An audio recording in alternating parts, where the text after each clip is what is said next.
Саламатсыздар ма оқушылар? Сіздердің алдарыңызда Бірғожаева және Бақытқызы Бауыржан Момышұлы атындағы номер 45-ші Қазақ классикалық гимназиясының қазақ тілі мен әдебиеті пәнінің мұғалімі. Бүгінгі қазақ әдебиеті сабағында Төлен Әбдіковтің қонақтар әңгімесімен жұмыс жасайтын боламыз. Бүгінгі сабақта әңгімедегі тұлғалық болмысты гуманистік тұрғыдан талдайсыз. Әңгімедегі эпизодтар мен бейнелерді салыстырасыз. Өткен сабаққа шолу жасасақ, біз Төлен Әбдіковтің белгілі жазушы, драматург, қоғам қайраткері екенін білдік. Төлен Әбдіковтің шығармашылығы туралы әдебиет сыншысы, журналист былай деп ой толғаған екен. Төлен Әбдіков әдебиет көгінде жарқ етіп көрінген аса үлкен талант. Олай болса, Төлен Әбдіковтың қонақтар әңгімесін сіздер оқып таныстыңыздар. Сол бойынша тапсырмаларды орындайық. Бірінші тапсырмаға назар аударыңыздар. Берілген мақалдарды әңгімедегі тұлғалық болмыспен сәйкестендіріңіз. Уақыт кетті.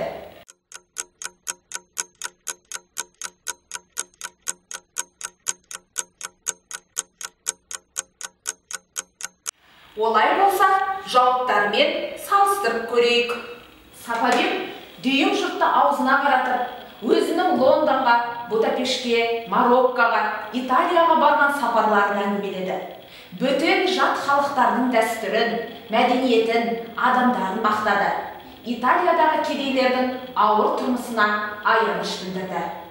Бұл үзінді ананың көңілі балада, баланың көңілі далада деген мақалға сәйкес келеді. Түстен кейін жалдап алған машиналардың кабинасына Жеңіс пен Томаны отырғызып, сыртқа Сапабектің өзі отырып, әке-шешелерімен тура өткен жылғыдай сүйісіп қоштасып, ренжімеңдер деп ақыл айтып, ауылдан шығып кетті. Бұл үзінді ата-ананың қарызы, ұрпақтың өмірлік парызы деген мақалды еске түсіреді. Келесі күні Ерекең кетпенін алып, қысқа отын жоқ, бар кезінде қи ойып алайын деп, қыстау жанында қораға кетті. Уайымын басу үшін тағы да жігіттік дәуренін, бұрынғының адамдарын еске түсірмек болды. Ерекеңнің бұл әрекеті тірі адам тіршілігін жасайды деген мақалмен сәйкес келіп тұр. Азды-көпті ғұмырымның ішінде талай бақтан айырылып, талай баққа қолым жетті. Бірақ әкем көрген, әкемнің әкесі көрген қар орнымнан айырылып көрген күнім жоқ. Не тантырап отырсың? Деп Ерекең кемпіріне айтқан сөзі ит тойған жеріне, ер туған жеріне деген мақалмен сәйкес. Жауаптарыңыз дәл осылай шығып жатса, онда жарайсыздар. Келесі тапсырмаға көшелік. Екінші тапсырма. Балық қаңқасы тәсілін қолданып, әңгіменің гуманистік проблемасы бойынша ой қорытынды жасаңыз. Дескриптор. Көтерілген проблеманы анықтаңыз. Проблема себептерін анықтаңыз. Себептерге дәлелдер келтіріңіз. Өзіндік тұжырым жасаңыз. Ал енді дұрыс жауаптармен салыстырып көрейік. Көтерілген проблема. Перзенттік парыздың өтелмеуі. Проблема себептері. Бірінші себеп – өмір сүру ортасы. Бұл себепке дәлел қаланың жайлы тұрмысына үйреніп қалған Сапабек ел жерді аралап, батыстық көзқарас қалыптастырған. Екінші проблема – тәрбиедегі ағаттық. Оған дәлел Сапабекті оқып жүр, білім жолында деп жүргенде, ол сол жолда ата-анаға қартайғанда қамқор болу құндылығын жоғалтқан. Үшінші проблеманың себебі орыс келін. Дәлел салт дәстүрден хабары жоқ, қарттарға немересін тастағысы келмеді. Өзіндік тұжырым ұлттық болмыс пен құндылықтарымызды сақтауымыз керек. Жауаптарыңыз дәл осылай шығып жатса, жарайсыздар.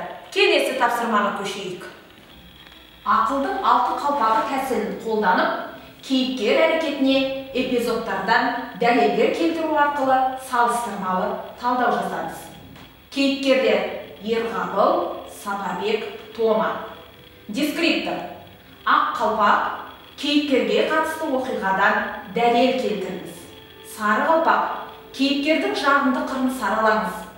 Қара қалпақ, кейіпкердің жағымсыз қырын саралаңыз.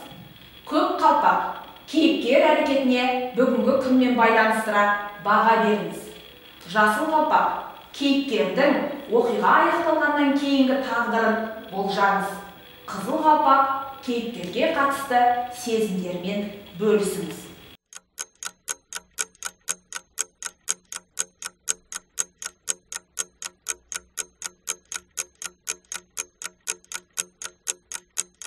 Тапсырманы орындап болсаңыздар, жауабымен салыстырып көрейік.